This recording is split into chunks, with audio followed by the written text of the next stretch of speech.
Jika Abu Nawas kalah, ia harus pindah agama. Tapi yang terjadi justru mengguncang dunia. Hari itu, langit Baghdad mendung. Tapi bukan mendung biasa. Bukan sekadar awan menggantung. Melainkan mendung yang membawa firasat. Firasat bahwa hari itu akan ada adu logika, adu harga diri, adu keyakinan, dan mungkin adu nasib. Dari gerbang kota yang megah, masuklah iring-iringan kereta kuda berhias emas. Panji-panji tinggi menjulang. Lonceng berdenting pelan. Dan di dalam kereta, seorang pendeta asing dari tanah Eropa. Tinggi besar. Berjubah putih seperti salju yang belum diinjak. Lehernya tergantung salib sebesar panci. Dan hidungnya selalu mengarah ke langit, seolah meremehkan bumi. Namanya, Pendeta Zakaria van der Donk. Dari gereja tertinggi di barat. Datang hanya untuk satu tujuan. Menantang Abu Nawas. Tapi ini bukan tantangan biasa. Ia berkata lantang di depan pasar. Jika Abu Nawas kalah, maka ia harus meninggalkan agamanya. Tapi jika aku kalah, aku akan ikuti jejak Abu Nawas dan masuk Islam di hadapan dunia. Satu kota gempar. Sebagian gemetar. Sebagian penasaran. Sebagian lagi, sibuk mencari tempat duduk terbaik untuk menonton sejarah. Tapi tak ada yang tahu bahwa yang terjadi nanti bukan sekadar debat. Bukan sekadar saling lempar ayat. Tapi pertarungan dua dunia. Logika dan keangkuhan. Iman dan kesombongan. Kebenaran melawan ego. Dan yang lebih mengejutkan, yang luluh bukan hanya sang pendeta, tapi juga dunia yang menyaksikannya. Assalamualaikum warahmatullahi wabarakatuh. Selamat datang di Hikayat Abu Nawas, tempat di mana logika dibolak-balik, iman diuji, dan kebenaran seringkali muncul dari tawa yang paling sederhana. Kisah kali ini bukan sekadar cerita, bukan pula sekadar hiburan. Ini adalah kisah tentang pertarungan dua keyakinan. Seorang pendeta dari Eropa, yang katanya belum pernah kalah debat, datang jauh-jauh ke Baghdad hanya untuk satu tujuan. Menaklukkan Abu Nawas. Tapi seperti biasa, Abu Nawas tidak datang membawa kitab berjilid-jilid. Tidak bawa pasukan. Tidak bawa gelar. Ia hanya datang dengan satu: akal sehat dan hati yang jernih. Debat ini akan membuatmu berpikir, tertawa, lalu mungkin menangis diam-diam di akhir. Dan kalau kamu pernah dihina karena keyakinanmu, didebat oleh orang yang hanya ingin menang, bukan mencari kebenaran, atau melihat seseorang yang akhirnya menemukan cahaya setelah tenggelam dalam kesombongan, tulis di kolom komentar, aku pernah. Karena kisah ini bukan hanya milik Abu Nawas. Ini kisah kita semua, yang terus mencari jalan pulang ke kebenaran. Lewat pertanyaan, perdebatan, dan sepotong cahaya dari langit yang tak pernah padam. Jangan lupa klik tombol subscribe. Nyalakan loncengnya. Karena di episode kali ini, kita akan menyaksikan debat paling menggetarkan sepanjang sejarah Baghdad. Dan mungkin, sepanjang hidupmu. Pendeta dari barat dan kekacauan di Istana Timur. Baghdad pagi itu seperti biasa. Pasar penuh teriakan. Jalan berdebu oleh langkah unta. Dan warung kopi dipenuhi orang yang berdebat soal harga roti dan makna hidup, secara bersamaan. Tak ada yang menyangka bahwa pagi itu akan berubah jadi sejarah. Karena dari arah barat kota, datanglah iring-iringan kereta kuda yang tak biasa. Berlapis emas, dihiasi lambang salib. Dikawal oleh penjaga asing yang memakai baju besi. Dan membawa panji tinggi bertuliskan bahasa Latin. Warga Baghdad mulai berdatangan. Sebagian berbisik pelan, sebagian lagi sudah naik ke atap rumah untuk melihat lebih jelas. Lalu dari kereta utama, turunlah sosok yang segera membuat semua orang menahan napas. Tinggi besar. Jubah putihnya tebal dan menjuntai sampai tanah. Lehernya digantungi salib perak sebesar panci masak. Wajahnya bersih, tapi dingin. Dan hidungnya mengarah ke langit, seolah ingin bicara pada Tuhan tanpa perlu menunduk. Namanya, Pendeta Zakaria van der Donk. Konon, dia adalah pendeta utama dari salah satu gereja paling besar di Eropa. Sudah berdebat dengan ratusan ulama, filsuf, dan tokoh lintas agama. Dan hari ini, ia datang ke Baghdad dengan satu misi. Ia tidak datang membawa salam. Tidak datang membawa dagangan. Ia datang membawa tantangan. Dengan suara lantang, ia berdiri di tengah pasar utama Baghdad dan berkata, "Wahai umat Islam, kirimkan padaku orang paling cerdas di antara kalian. Aku akan buktikan bahwa agamaku lebih logis daripada keyakinan kalian. Jika aku kalah, aku akan memeluk Islam. Tapi jika kalian kalah, kalian harus mengaku di depan dunia bahwa kalian hidup dalam kebohongan." Kerumunan membisu. Beberapa orang gemetar. Yang lainnya bersembunyi di balik keranjang kurma. Dan ada juga yang pura-pura sibuk menghitung koin, padahal belum belanja apa-apa. Kabar itu menyebar lebih cepat dari pedagang air. Kurang dari 1 jam, seluruh Baghdad sudah tahu. Pendeta asing menantang ulama Baghdad dalam debat terbuka. Istana pun geger. Raja Harun al-Rashid, yang biasanya tenang seperti permukaan danau, kini gelisah. Ia memanggil seluruh menteri, ulama, dan cendekiawan untuk rapat darurat. Semua duduk bersila, wajah tegang. Gulungan kitab dibuka. Tapi satu persatu, para ahli ilmu menggelengkan kepala. "Ampun, Baginda." Logika pendeta itu terlalu tajam. Ia menyusun argumen seperti ular melilit mangsa. Satu kata salah, satu ayat terpeleset, dan habis sudah martabat kita. Raja menunduk. Tak ada yang mau maju. Tak satu pun. Semua merasa terlalu kecil untuk berhadapan dengan raksasa debat dari Eropa. Hingga, terdengarlah satu suara dari pojok ruangan. Pelan. Tapi pasti.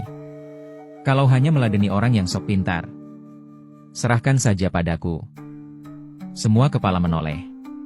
Dan di sana, berdiri seorang laki-laki dengan baju usang. Sandal jepit patah satu. Dan senyum tengil yang entah kenapa, justru bikin semua orang merasa lebih tenang. Abu Nawas. Sang raja mengangkat kepala. "Engkau yakin bisa menghadapinya, Abu Nawas?" Abu Nawas mengangkat bahu. "Yang penting, siapkan teh manis. Karena ini akan panjang dan lucu." Raja ingin tertawa, tapi masih ada khawatir. Pendeta van der Donk bukan orang sembarangan. Tapi Abu Nawas hanya mengangguk. Kebenaran itu seperti cahaya, Baginda. Ia tidak butuh banyak argumen. Cukup dibuka dan ia akan menyinari sendiri. Raja pun mengangkat tangan dan berkata, "Baik. 3 hari dari sekarang. Di alun-alun Baghdad, di hadapan seluruh rakyat dan tamu dari kerajaan lain. Kau akan mewakili kami semua." 3 hari kemudian, pasar Baghdad tutup lebih cepat. Para pedagang berhenti jualan demi berebut tempat duduk. Pohon-pohon kurma dipanjat. Anak-anak dibopong ke pundak. Dan dari segala penjuru kota, orang-orang berkumpul di satu tempat. Debat terbesar sepanjang sejarah Baghdad akan dimulai. Ember kosong, segelas air, dan serangan pertama dari barat. Hari itu, alun-alun Baghdad penuh sesak. Lebih ramai dari pasar saat Idul Fitri. Orang-orang rela datang dari desa seberang sungai. Bahkan ada yang naik unta semalaman demi menyaksikan apa yang mereka sebut debat akbar langit dan bumi. Tenda-tenda didirikan. Karpet digelar.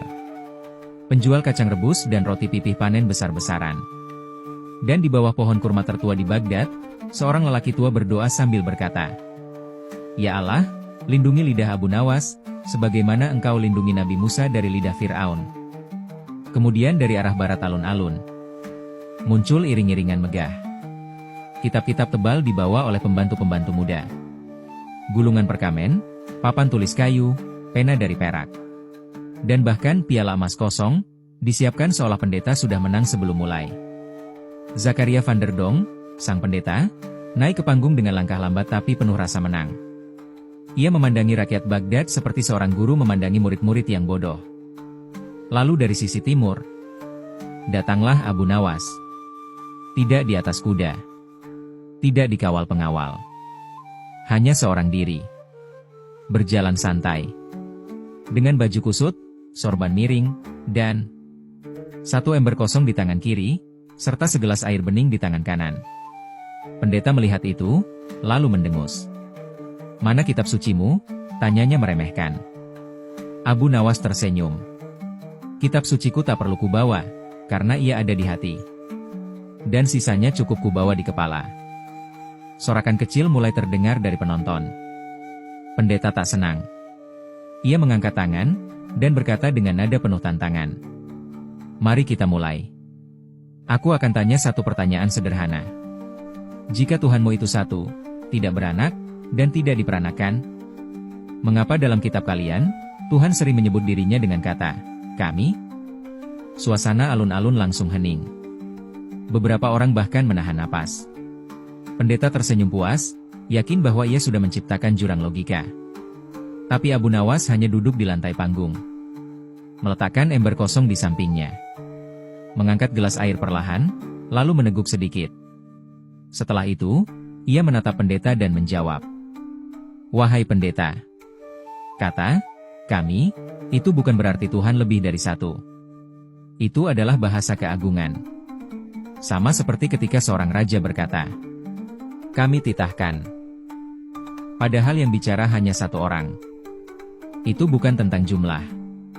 Itu tentang kemuliaan. Dan kemuliaan tak selalu bisa kau pahami dengan matematika." Sorakan rakyat membahana. Pendeta menahan amarahnya. Ia menatap tajam ke arah Abu Nawas, lalu langsung menyerang lagi. "Baik. Kalau Tuhanmu Maha Kuasa dan tidak pernah tidur, siapa yang menjaga langit dan bumi sebelum ia menciptakan manusia?" Suasana memanas. Beberapa orang berbisik, "Ini pertanyaan berat." Tapi Abu Nawas hanya tersenyum. Ia menunjuk ke arah langit, lalu ke arah matahari yang bersinar terang di atas panggung. "Pertanyaanmu seperti menanyakan, siapa yang menjaga api sebelum manusia membuat korek? Tuhan kami tidak butuh dijaga, karena Dialah penjaga segala. Tuhan kami tidak butuh dibantu, karena Dialah yang mencipta waktu." Pendeta terdiam sejenak. Tiba-tiba, seorang anak kecil dari barisan depan berseru, "Kalau begitu, Tuhan kita lebih hebat." Rakyat pun bersorak, tertawa, tapi juga menangis. Karena dari mulut Abu Nawas, kebenaran terasa ringan, tapi menghunjam sampai dada. Raja Harun al-Rashid berdiri dari tahtanya dan berseru, "Debat ini belum selesai. Lanjutkan besok. Dan pastikan seluruh rakyat menyaksikan, karena ini bukan sekadar debat. Ini cahaya yang sedang turun dari langit."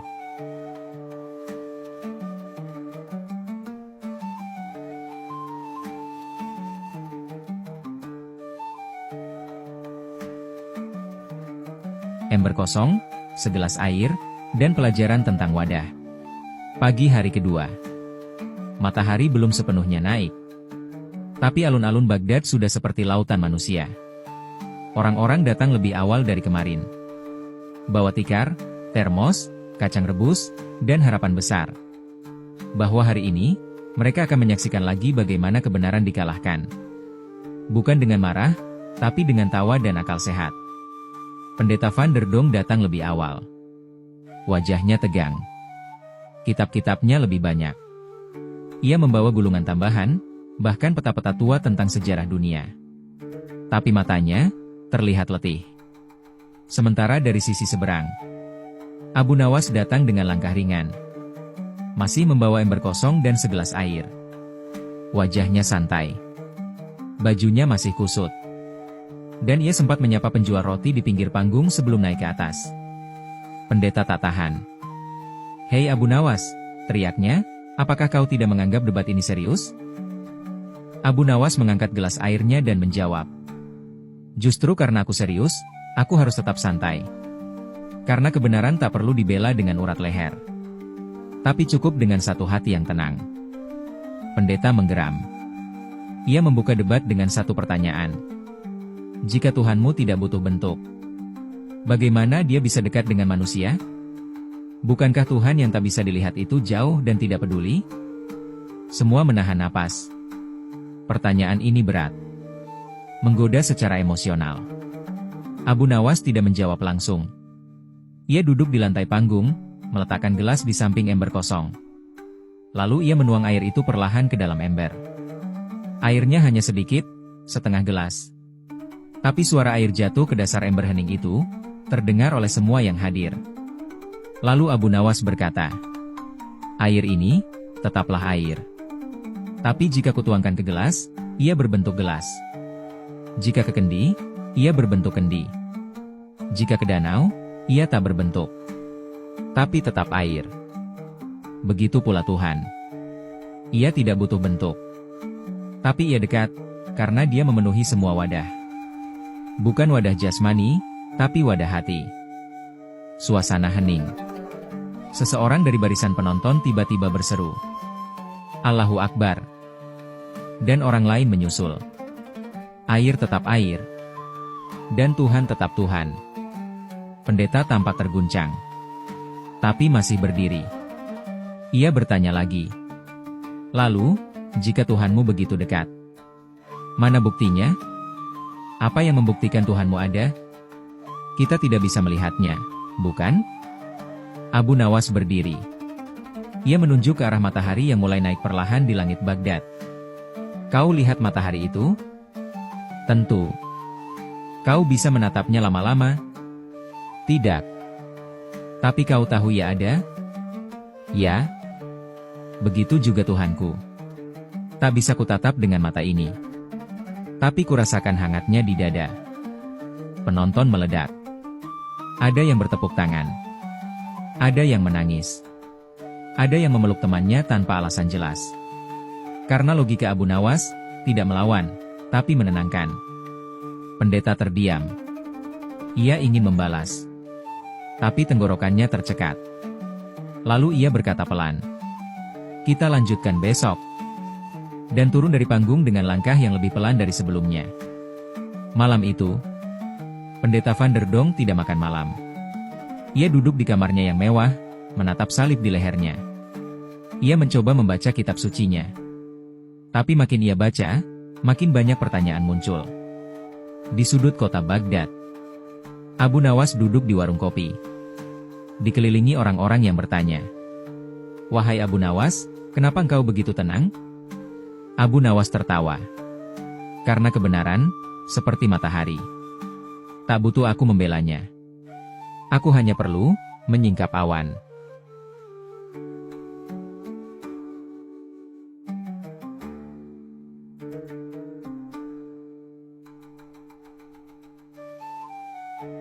Hari ketiga. Udara Baghdad terasa aneh pagi itu. Tenang, tapi menegangkan. Seolah seluruh kota sedang menahan napas. Alun-alun lebih padat dari 2 hari sebelumnya.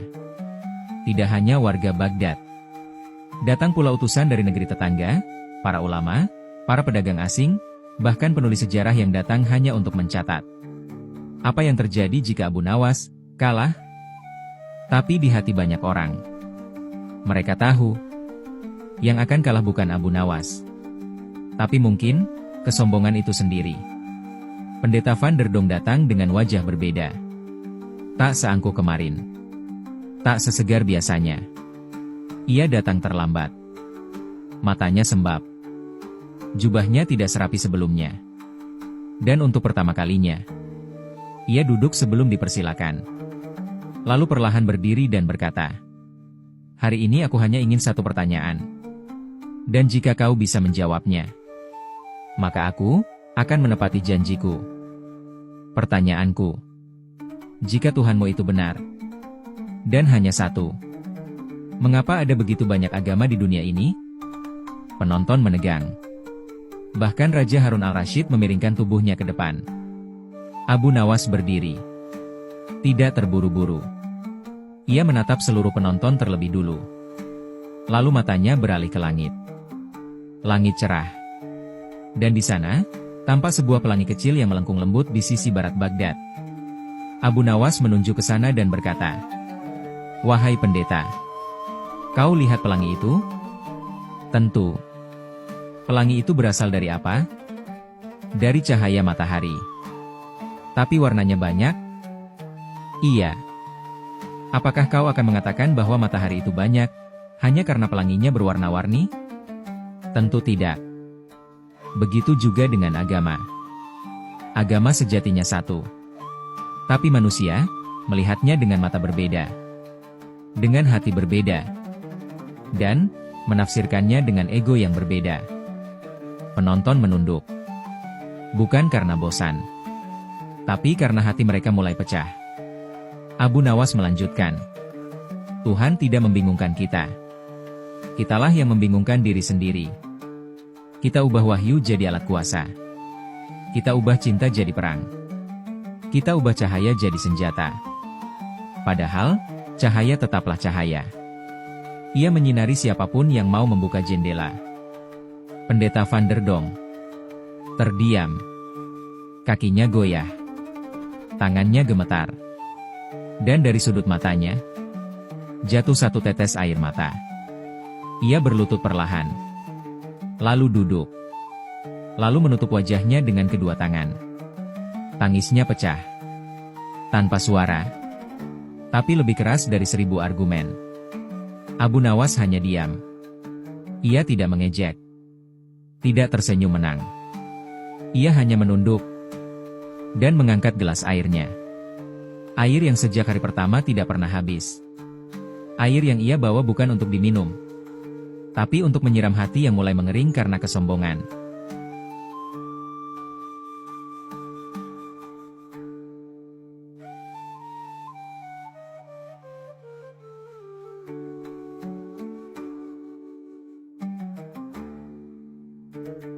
Debat hari ketiga belum resmi selesai. Tapi suasana di alun-alun Baghdad sudah berubah. Bukan lagi tempat adu argumen. Bukan lagi panggung pembuktian. Kini, tempat itu terasa seperti masjid yang terbuka langitnya. Hening. Tertunduk. Dan seluruh hati tertuju pada satu sosok. Pendeta Van der Donk. Ia masih duduk. Tangan menutupi wajah. Tubuhnya berguncang pelan. Dan tangis yang tadi pelan, kini mulai terdengar jelas. Satu persatu, orang mulai menangis. Tak tahu kenapa. Tak tahu karena apa. Mungkin karena mereka tahu. Mereka sedang menyaksikan bukan kekalahan, tapi kemenangan batin seseorang. Yang selama ini hidup dalam benteng sombongnya sendiri. Dari atas singgasananya, Raja Harun al-Rashid berdiri. Suara raja biasanya lantang. Tapi kali ini, bergetar seperti suara ayah yang menyaksikan anaknya kembali pulang. Wahai pendeta, jika hatimu sudah sampai, maka pintu ini terbuka lebar untukmu. Pendeta tidak langsung menjawab. Ia perlahan membuka tangannya dari wajah. Matanya merah. Napasnya berat. Tapi suaranya penuh kejujuran. Aku datang ke sini untuk membuktikan bahwa aku benar. Tapi yang terjadi, justru aku dibuktikan bahwa aku belum pernah benar-benar mencari. Selama ini aku hidup dalam bayang-bayang gelar. Dalam kabut dogma. Dalam keyakinan yang tidak pernah aku pertanyakan sendiri. Tapi hari ini, aku melihat cahaya. Bukan lewat kekerasan. Bukan lewat paksaan. Tapi lewat seorang laki-laki miskin. Yang membawa ember kosong dan segelas air. Dan lewat dia, aku mengenal Tuhan yang tak butuh menang. Tapi cukup membuatku menunduk. Semua terdiam. Abu Nawas berdiri. Ia melangkah pelan. Mendekati pendeta. Lalu duduk di sebelahnya. Ia tidak bicara. Hanya menepuk pundaknya. Pendeta Van der Donk menatap langit. Lalu menunduk. Dan di depan seluruh rakyat Baghdad, ia sujud. Di panggung debat. Di tengah kota. Di bawah matahari Baghdad yang tidak berawan. Ia sujud. Bukan karena kalah. Tapi karena sadar. Air mata mengalir tak tertahan. Takdir berkumandang dari segala arah. Ada yang sujud syukur. Ada yang memeluk orang di sebelahnya. Ada yang melempar kurma ke langit saking bahagianya. Dan dengan suara gemetar, pendeta berkata, "Aku bersaksi bahwa tiada Tuhan selain Allah, dan Muhammad adalah utusannya. Tangis pecah. Ada yang berteriak haru. Ada yang mengangkat anaknya tinggi-tinggi sambil berkata, "Lihat, nak. Ini bukan sekadar debat. Ini cahaya yang turun ke bumi." Abu Nawas memeluk pendeta itu, lalu berbisik di telinganya, "Kau tidak kalah, sahabatku. Justru, kau menang. Karena hari ini, kau berani menemukan kebenaran yang selama ini kau hindari." Pendeta, yang kini bukan lagi Van der Donk, tersenyum. "Kalau sejak awal aku tahu, debat ini membuatku bersujud. Mungkin aku akan datang lebih awal." Abu Nawas tertawa. "Tak apa. Tuhan selalu punya waktunya sendiri." Hari itu diabadikan dalam sejarah Baghdad sebagai hari di mana seorang pendeta asing datang untuk menaklukkan Abu Nawas. Tapi yang ditaklukkan justru adalah kesombongan dirinya sendiri. Dan Baghdad tidak pernah sama lagi.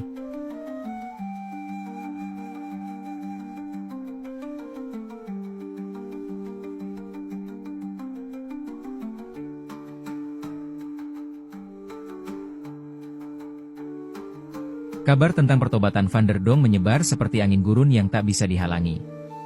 Bahkan sebelum unta-unta kembali ke kandangnya, negeri-negeri tetangga sudah mendengar. Pendeta terbesar dari barat telah bersujud di Baghdad. Ia masuk Islam, bukan karena kekalahan fisik, tapi karena dikalahkan oleh satu ember kosong dan segelas air. Di Eropa, kegemparan meletus. Gereja-gereja tinggi mengadakan rapat darurat. Para raja merasa harga diri mereka runtuh. Dan akhirnya, satu keputusan besar diambil. Kirimkan 3 pendeta terbaik ke Baghdad. Jika bisa, ambil kembali Van der Donk. Jika gagal, bungkam Abu Nawas. Hari Jumat pagi, saat rakyat Baghdad bersiap ke masjid, tiba-tiba, alun-alun kembali berguncang. 3 kereta kuda berhenti di depan gerbang kota. Turunlah 3 orang pendeta. Jubah emas dan ungu. Tongkat tinggi berlapis perak. Tatapan dingin dan bibir seperti baru kalah taruhan kambing. Mereka langsung bertanya, "Di mana Abu Nawas?" Suasana menegang. Tapi kemudian, terdengar suara santai dari atas pohon kurma. "Di sini. Lagi rebahan. Dekat sama Tuhan. Katanya kalian suka yang tinggi-tinggi, kan?" Semua menengok. Dan di sana, Abu Nawas duduk santai di dahan pohon, makan kurma, dan tersenyum seperti biasa. Penonton meledak tawa. Tapi ketegangan belum usai. Pendeta pertama menunjuk tajam. "Kami datang untuk meluruskan Van der Donk." Ia tersesat. Dari balik panggung, muncullah Van der Donk, yang kini telah mengganti namanya menjadi Abdul Rahman. Ia berkata tenang, "Dulu aku yang buta. Kini aku melihat. Kalian datang membawa api. Tapi aku sudah merasa hangat dari cahaya yang lebih damai." Pendeta kedua maju. "Kami ingin menantang Abu Nawas." Debat terbuka. Hari ini juga. Rakyat langsung sorak. Trio pendeta versus Abu Nawas. Gelarkan karpetnya. Ini pasti seru. Debat dimulai. Pendeta ketiga membuka. "Jika Al-Quran kitab sempurna, mengapa banyak tafsir? Bukankah itu membingungkan?" Abu Nawas turun dari pohon. Duduk di lantai.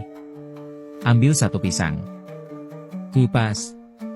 Lalu berkata, "Coba tanyakan rasa pisang ini ke 10 orang. 1 bilang manis, 1 bilang agak asam, 1 bilang seperti kenangan mantan. Apakah pisangnya salah? Tidak. Yang berbeda hanya lidahnya." Ledakan tawa dan takbir terdengar serempak. Pendeta kedua langsung maju. "Kalau Tuhanmu tak punya anak, bagaimana dia mencintai manusia?" Abu Nawas memegang apel dan menjawab, "Apel ini dari pohon apel. Bijinya pun apel. Kalau Tuhan melahirkan anak, maka anaknya pun harus jadi Tuhan. Tapi kalian bilang, anak Tuhan lahir, disalib, lalu mati." Ia menatap pendeta itu dan bertanya lembut, Tanya pada hatimu. Apakah Tuhan bisa mati? Pendeta terdiam. Bibirnya bergerak-gerak. Tapi suara tak keluar. Pendeta ketiga mencoba serangan terakhir. Tapi Injil mengajarkan cinta. Abu Nawas tersenyum. Islam juga. Tapi Islam tidak mengajarkan cinta sambil menjual dosa. Cinta, dalam Islam, datang bersama tanggung jawab. Bukan hanya pengakuan lisan, tapi perbuatan dan pertobatan. Raja berdiri dari tahtanya. Sudah cukup, katanya tegas. Aku ingin dengar dari kalian bertiga. Apa yang kalian rasakan setelah mendengar logika ini? Pendeta pertama menunduk. Aku tidak bisa menyangkal. Kata-kata Abu Nawas seperti pukulan cinta dari langit. Pendeta kedua mulai menangis. Selama ini kami diajarkan dogma. Tapi baru kali ini, kami benar-benar diajak berpikir. Pendeta ketiga berkata pelan. Beri kami waktu. Tapi hatiku mulai terbuka. Abu Nawas berdiri. Ia tidak tersenyum. Ia tidak menunjuk. Ia hanya berkata, aku tidak ingin kalian kalah. Aku hanya ingin kalian menemukan. Malam itu, seluruh Baghdad kembali sunyi. Tapi bukan sunyi karena takut. Melainkan sunyi karena jiwa-jiwa sedang berzikir dalam diam. Dan keesokan paginya, tiga pendeta itu kembali ke alun-alun.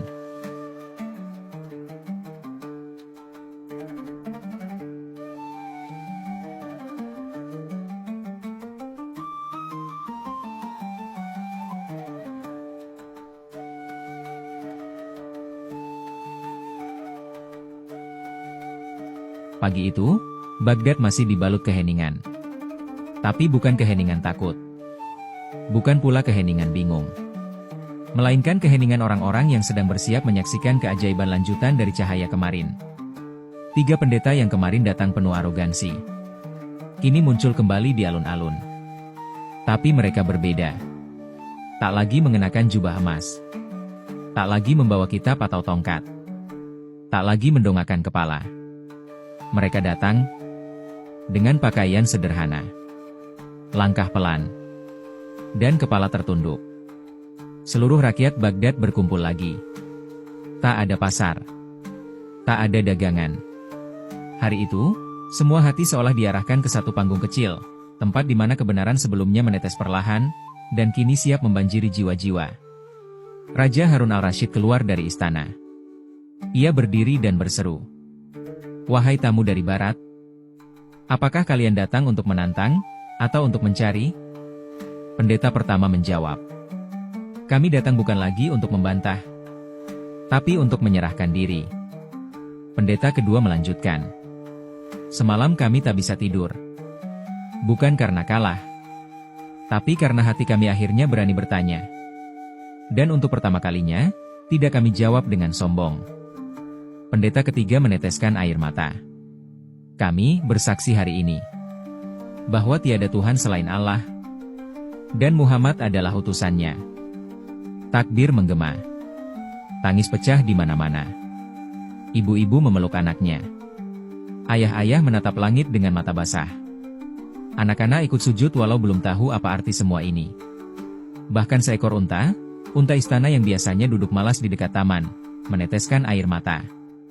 Entah karena debu, atau karena ia pun tahu. Hari itu, dunia sedang sujud dalam diam. Raja turun dari singgasananya. Ia memeluk ketiga pendeta itu satu persatu. Lalu memanggil Abu Nawas ke hadapannya. Wahai Abu Nawas, atas jasamu menyelamatkan 3 jiwa dari kesombongan. Dan menyatukan perbedaan dengan senyum dan logika. Mintalah apapun, maka akan aku beri. Rakyat berseru. Minta rumah, minta unta, minta emas 1 gudang. Tapi Abu Nawas tersenyum kecil, menunduk, dan menjawab. Yang mulia, aku hanya ingin 1. Izinkan aku tetap jadi orang biasa. Karena terkadang, kebenaran justru lebih terdengar jika disampaikan oleh orang yang tak punya kuasa apa-apa. Raja terdiam, lalu mengangguk pelan. Kalau begitu, engkau tetap milik rakyat, wahai Abu Nawas. Di zaman kita hari ini, debat seringkali bukan untuk menemukan kebenaran, tapi untuk memenangkan ego. Orang berlomba membantah, tapi tak ada yang mau mendengar. Kita terlalu sibuk menjadi pembicara, dan lupa belajar menjadi pendengar. Kita ingin meyakinkan orang, tanpa memastikan, apakah hati kita sendiri sudah yakin, atau hanya warisan dari lingkungan? Abu Nawas mengajarkan, bahwa berdakwah tidak harus berteriak. Menegakkan kebenaran tidak selalu dengan marah. Kadang cukup dengan satu ember kosong, segelas air, dan hati yang tenang. Karena kebenaran tidak butuh dibela dengan benci, tapi cukup disampaikan dengan cinta dan akal yang jujur.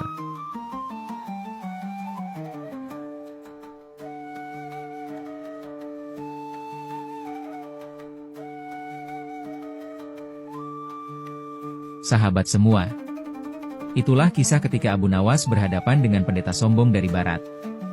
Bukan dalam medan perang, bukan dalam ruang pengadilan, tapi di panggung logika dan hati nurani. Bukan pedang yang digunakan, bukan makian yang dilemparkan, tapi satu demi satu pertanyaan dijawab dengan akal yang jernih, hati yang lapang, dan senyum yang tak goyah meski dibenturkan dengan kesombongan. Kemenangan dalam kisah ini bukan saat lawan tak bisa menjawab, tapi saat ia akhirnya menunduk dan mengaku. Bukan kalah, tapi sadar. Kalau kamu pernah merasa seperti pendeta itu, mempertahankan pendapat hanya karena malu mengakui salah, atau pernah akhirnya luluh setelah bertemu orang yang tak banyak bicara, tapi mengena, silakan tulis di kolom komentar. Aku pernah. Karena mungkin kisah ini adalah cermin untuk kita semua. Dan seperti biasa, jangan lupa untuk klik tombol subscribe. Nyalakan loncengnya. Karena di episode selanjutnya, kita akan kembali bertemu dengan Abu Nawas. Bukan sebagai pemenang, tapi sebagai pelayan kebenaran, yang menyampaikan cahaya dengan tawa dan kasih. Sampai jumpa di Hikayat Abu Nawas. Tempat di mana logika dibalik, agar hatimu terbuka. Wassalamualaikum warahmatullahi wabarakatuh.